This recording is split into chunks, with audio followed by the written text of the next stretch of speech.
everyone, and welcome back to this week's episode of The Spotlight. It's been an incredible week of celebrations and commemorations all round for Madiba's 100th birthday, and we'll share some of that with you here on the show today. We'll also chat to the man behind one of the biggest local comedy shows to hit South Africa. And American singer-songwriter Katy Perry comes to town. But first, as always, let's see who was in the spotlight this week. A few Miss World winners, including the current Miss World, Manusha Chiller, and our very own Rolling Strauss, headed to the late Nelson Mandela's birthplace of Mvezo to reveal some good news. They unveiled South Africa's first sanitary towel machine in the village. It distributes eco-friendly, low-cost pads and will also give local women in the community an opportunity for employment.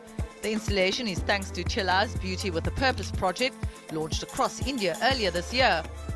And a huge congratulations is in order for US-based South African actress Mzile Sithole, who's just adding to the long list of local talent hitting international screens. She recently landed a role on the popular Netflix prison drama Orange is the New Black. And it's not her first time on American screens. She also starred in the legal drama The Good Fight. And from one local actor to another, television soapy actor Marcus Haywood is almost unrecognizable after a makeover for a new fictitious undercover character. The transformation sees his on-screen character Willem Spies turn into a fake secret admirer, Love Boat 69. Apparently, the tattooed, shady-looking character was formed to bamboozle another character in the story. This is certainly adding an interesting layer to Haywood's on-screen persona. Those wanting to celebrate Nelson Mandela's legacy, here's a special treat for you. Iconic photojournalist Peter Magubane is exhibiting never-seen-before photographs at the Nelson Mandela Gateway to Robben Island Museum. Take a look. 100 Moments in Time with Madiba, captured by 86-year-old photojournalist Peter Magubane, and it's an exhibition like no other. The exhibition is a selection of 100 images from the legendary photojournalist Dr. Peter Magubane. He was a personal photographer to Mandela and obviously spent a lot of time with him. So this is a selection of his best 100 moments with Mandela.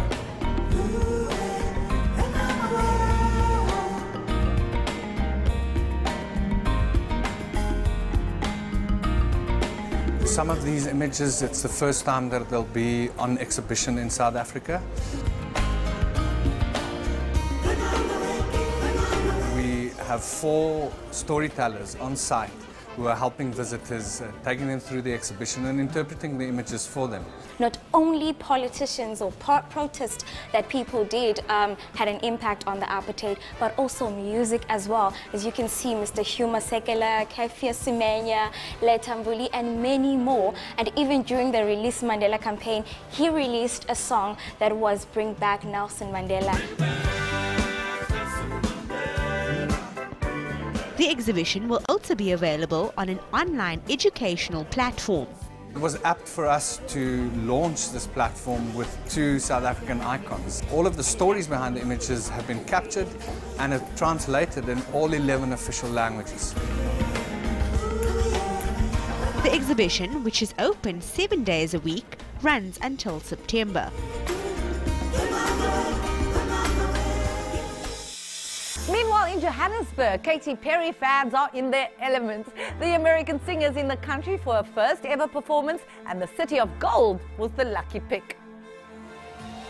We may know her for her over-the-top dress sense and salacious lyrics. One thing you can't deny, though, is that Katy Perry is a superstar, and we're here to witness that. It's taken me 10 years to get here.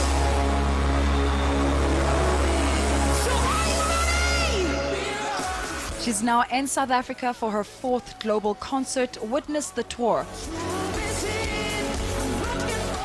This is in support of her latest album by the same title.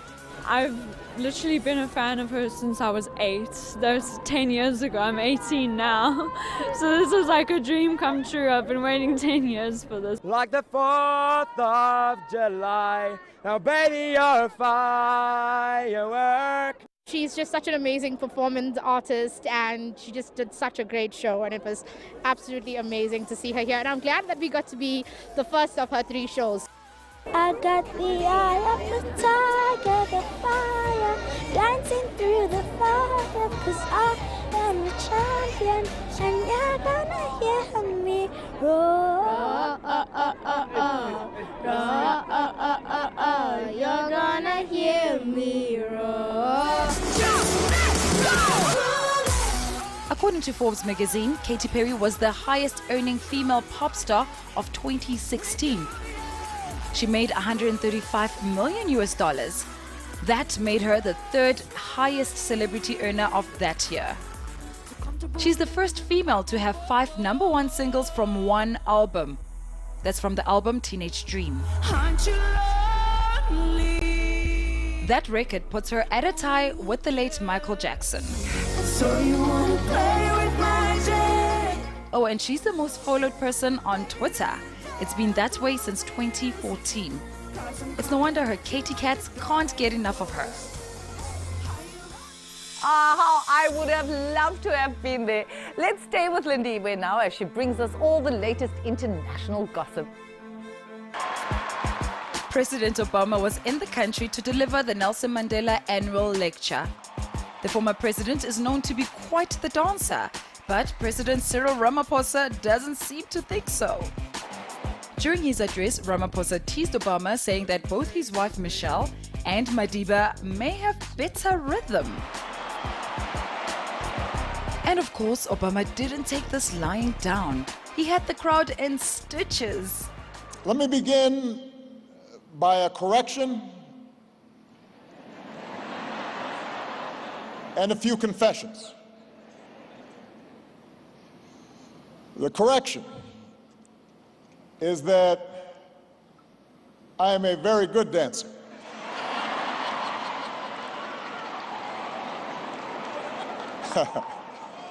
I just want to be clear about that.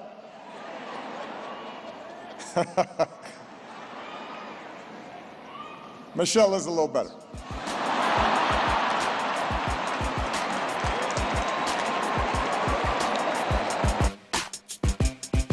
From one Obama to the next, his daughter Malaya is all grown up.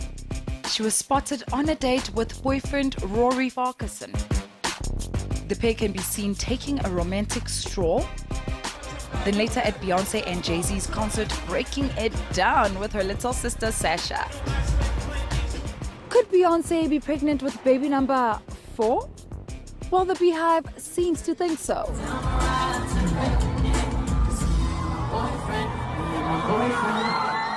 Fans are buzzing with suspicions after this video made the rounds.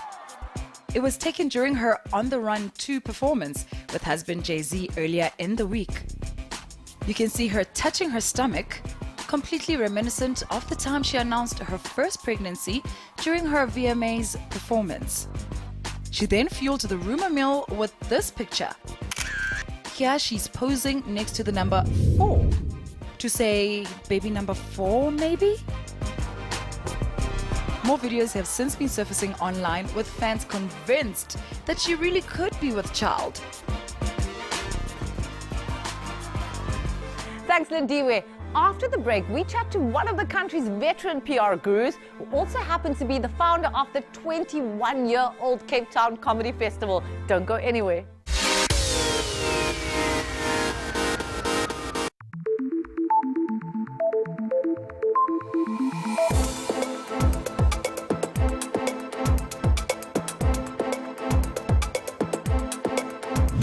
Find out what's possible with the power of compounding on Money Matters.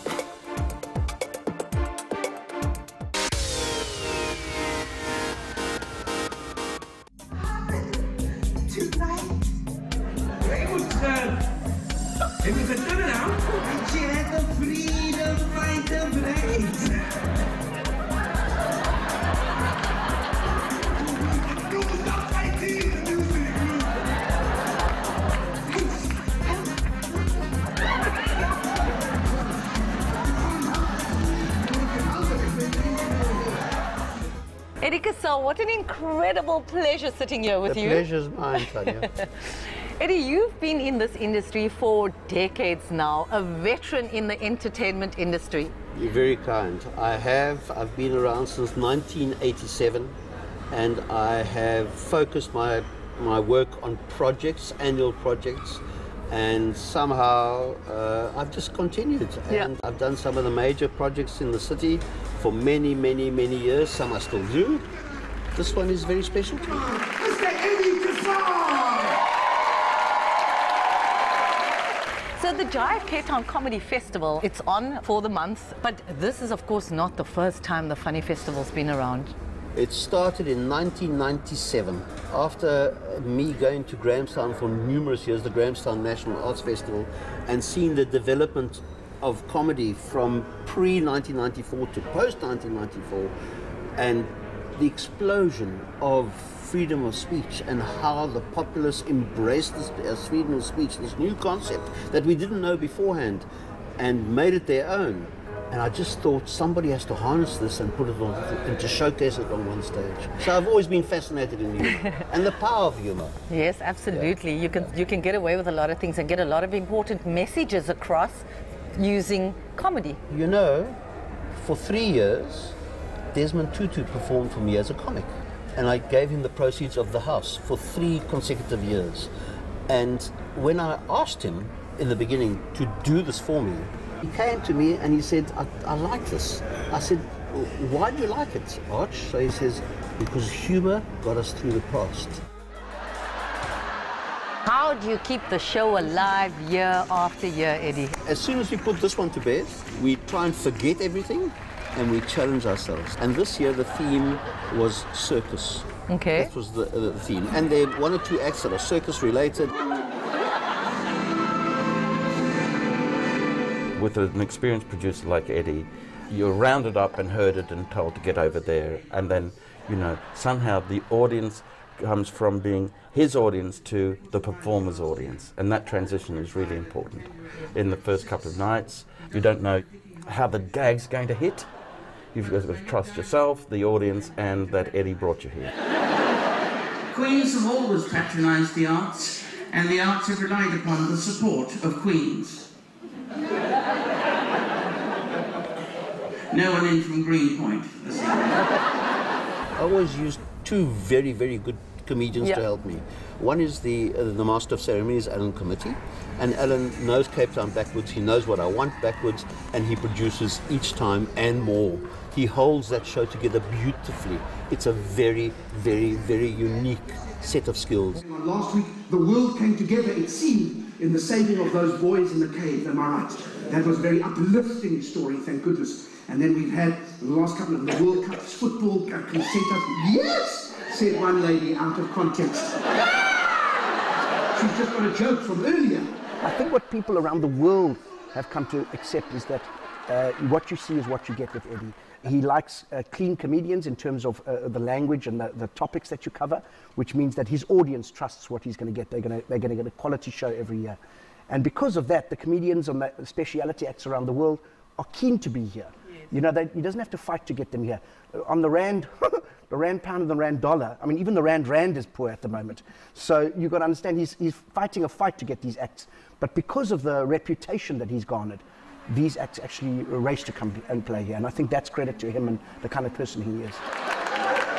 And the Ashwin Willems had just decided to gooi my brood into a live broadcast. You and I were still watching the brothers decide.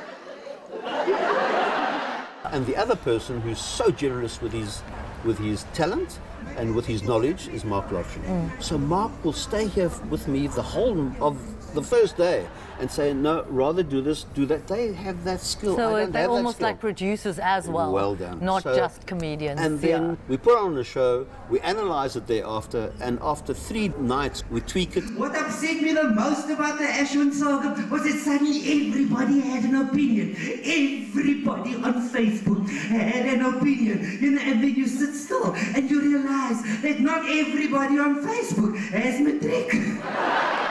What brings you back year after year? Firstly, you know, it's produced by Eddie Kassar. He's a great gentleman. It's hard to say no to Eddie. He treats the comedians really well. It's a great thing for the comedy industry. And then it has a following. And people, when there's such a loyal support, you know, it feels like you're coming back to something familiar. So a raucous laughter from people who look forward to this kind of event every year. So there's just a warmth attached to it, because that's Eddie's heart, and you can feel it in the gig. Eddie, how do you decide which comedians to put together? You know, Tumi Morake, who's a wonderful comic out of Johannesburg, tells the story. He says, Eddie puts on a show of his favorite comics and then comes every night, which I do. And I attend every single performance, yeah. And I crit every single performance, and it's basically that, the stuff that I like. Guys, this guy asked me for food while I was eating food, outside of a place that sells food, and I told him I have no food. It's bad, guys. I need to leave. I think I figured out what that CA in your license plate stands for. Cape Amnesia. Forget everything when you're here. It's not easy being a comedian. People think that it's a walk in the park and that you just have to stand up there and be funny. I think there's a lot of things that goes into being funny. Hold it. If you're a comedian and you can learn your lines off pat, and you can get there and you're not fazed by the lights or the audience, yeah. And you parrot-like tell your story, it's relatively easy. But you must have funny bones. Yeah. You have to have timing, yeah. And all those attributes. To read the newspaper in the morning and to deliver a set in the evening like Mark Lottering does, that's a true skill. I've always considered myself to be funny too. No, you are funny. Well, I could tell you a joke. Can I do a quick one? Maybe yes. you can use me next year's show. Tell me. Let's just have a go. So 2 noughts sitting in a tree, right? Mm-hmm. And the number 8 walks past. Mm-hmm. And the 1 nought says to the other one, ha ha ha, look, he's got his belt on too tight. I've got some advice. Funny. No, I've got advice for you. Stick with the NCA. Eddie, you know what? It's always so incredible chatting to you and seeing you. Wonderful man you are. You're very kind, Good luck with your show, and you know, just kind. Keep up the incredible work. Thank you so much. Okay, so maybe Eddie's got a point. I should just stick to my day job and leave comedy to the professionals. Up next, we head to the movies as always, right after this break. Well, the new look Morning News today is going to be a little bit more relaxed, so to speak. It's going to be like we're right sitting in your lounge. We are in a relaxed, warm way, bringing you up to date every minute about what's happening in and around the world.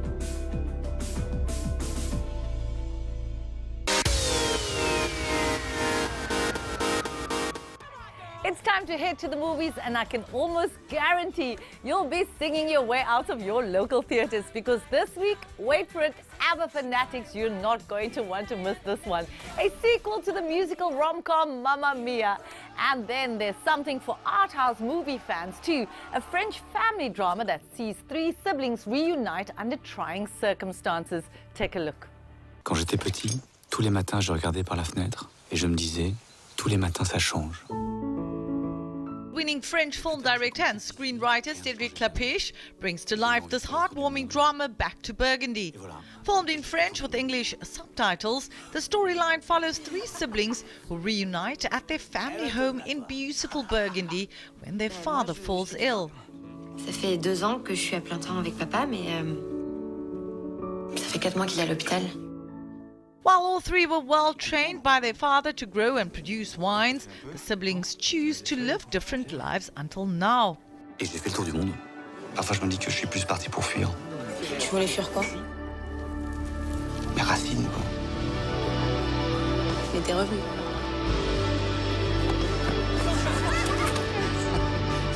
Quand il va être bon. As the trying reunion brings them closer, they have to learn to work together again to try and preserve their family land. L'amour, c'est comme le vin. Il faut du temps. She's got to be one of my favorite actors. But when Meryl Streep joins the cast that includes names like Pierce Brosnan, Colin Firth, Andy Garcia, Amanda Seyfried, and even Cher, well, mamma mia, one can only but feel the excitement. Check this out. I have never felt closer to my mom. In the exact same place that she was all those years ago. Only this time we know who the father is. You're pregnant. Meryl Streep and friends are back with a sequel to the award-winning musical that stole so many hearts some years back. This time with Mamma Mia 2. I can do this, Anne. And if you remember the romantic comedy's first run back in 2008, it's based on the songs of the 70s hit group ABBA. This time around, British director and screenwriter Oliver Parker was tasked with bringing the story to life. Usually? While most of the old cast is back, there's a few new faces, among others Lily James, who takes on the role of a young Donna Sheridan. When I found out I would be part of the sequel for Mamma Mia, I was terrified and very excited. Donna as a character is so beloved, and Meryl Streep is the best actress of all time. Lily has great energy, and her spirit is what young Donna was. I am definitely staying here forever. Just perfect. The movie takes a look at where it all began as Donna's daughter Sophie deals with her own pregnancy. This movie is bigger, it's better, it's more spectacular than the original Mamma Mia. Here we go again. Will this walk down memory lane hold a few twists and turns? Well, we popped by a special VIP screening of the film, so let's see what some moviegoers had to say. I absolutely loved it. I'm a huge Mamma Mia fan. I love the first one. I sing those songs every time it's karaoke night, and I think if you're an ABBA fan, a Mamma Mia fan, or you just want a good night out, it's a great good night out where you can sing along, clap along to some of your favorite ABBA songs, and there's some great characters that return for Mamma Mia 2. It's got a really good storyline, a really good feel, lots of rhythm, a good momentum and flow with the movie, with the three guys and when they were younger, so it goes back into the day, which is quite nice. So all in all, I'll give it an 8 out of 10. I enjoyed it to the utmost. The movie just takes you from one point to another, where you're living everything, you're just living that dream. It just happens. I loved it. And to end off, here's a superhero film with a difference. Check out this new animation coming soon. They're finally going to make a movie about me! The story of Batman's greatest ally. That's me! That must be me! And best friend in the whole world. Finally! Alfred, the movie. It's time to clean up this city. That actually does look pretty good. See it. Here's a brand new animation comedy from Warner Brothers called Teen Titans Go! To the movies. It's based on the Teen Titans Go! Television series, but this time round, the writers and directors are giving the Teen Titans their own superhero film. And why not?